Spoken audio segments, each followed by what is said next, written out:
Assalamualaikum warahmatullahi wabarakatuh. Perkenalkan, nama saya Wadelmiati dengan NIM A1M1230029.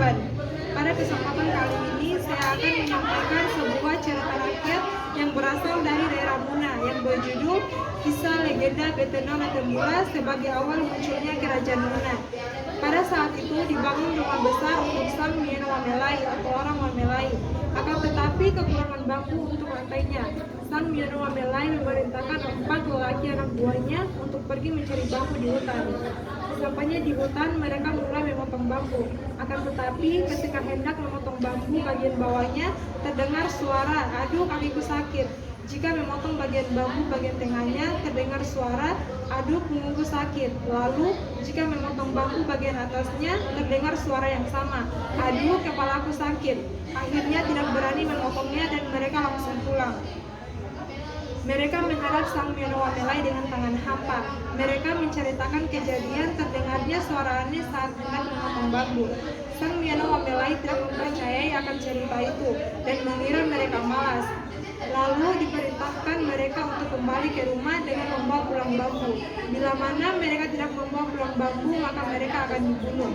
Untuk mengawasi mereka diikutsertakan orang kelima. Sesampainya di tempat tersebut, orang kelima memulai memotong bambu. Akan tetapi ia pun mendengar suara dan kata-kata yang sama. Namun tanpa membawa pulang bambu, mereka tidak berani. Mereka akan dibunuh.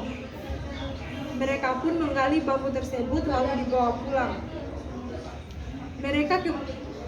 Mereka berlima kembali dengan membawa pulang bambu lalu menghadap Sang Mieno Wamelai. Lalu orang kelima menceritakan kejadian yang sama, yaitu mendengar suara aneh.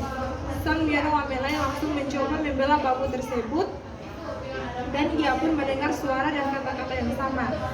Lalu Sang Mieno Wamelai memerintahkan seluruh rakyatnya untuk berkumpul di depan rumahnya dan menyuruh mereka untuk menjaga bambu tersebut. Selama 40 hari 40 malam lamanya bambu itu dijaga. Tiba-tiba datang 2 orang lelaki dari Wamelai yang bernama Laili dan Lakan Tumede. Mereka datang menghadap Sang Mieno Wamelai dengan membawa seorang perempuan duduk di atas bulan yang dalam bahasa Muna disebut Palangga. Namanya Tadi Abe dalam keadaan hamil, akan tetapi dia tidak mau mengatakan siapa yang menghamilinya.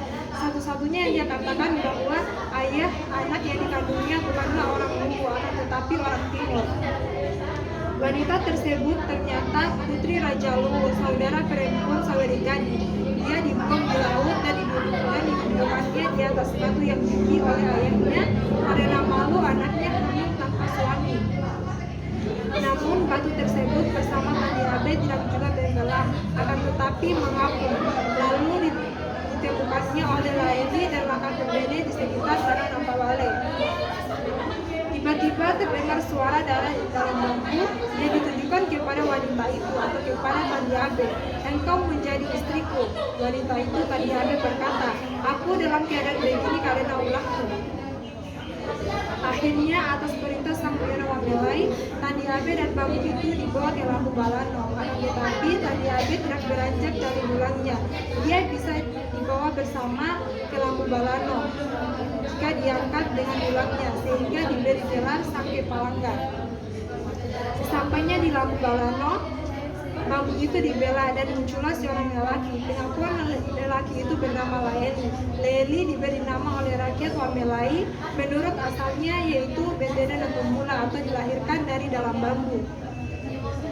Selanjutnya Betena Temula ini dan Sang Kepalangga dibawa kembali ke Wamelai, di mana mereka akan dinikahkan dan diberi tempat tinggal di rumah Sang Mieno Wamelai.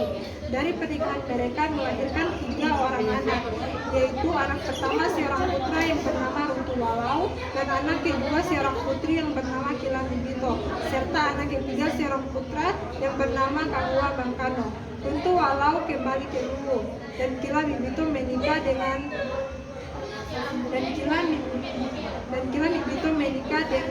Nasikakabu, putra Sang Mieno Wamelai, serta Kahua Bangkano menetap di Wamelai dan ia pun menikah. Pengakuan Laili mengatakan bahwa istrinya Tadi Abe merupakan suatu kejadian yang dianggap masyarakat sangat mengagumkan dan sakral. Pada saat itulah Sang Miono Wamelai dan Kamahulana Tempuno beranggapan bahwa Laeli atau Bebenan atau Bula merupakan seorang yang sakti dan dipersiapkan untuk menjadi raja. Kemudian dilantiklah Laeli sebagai Raja Muna yang pertama.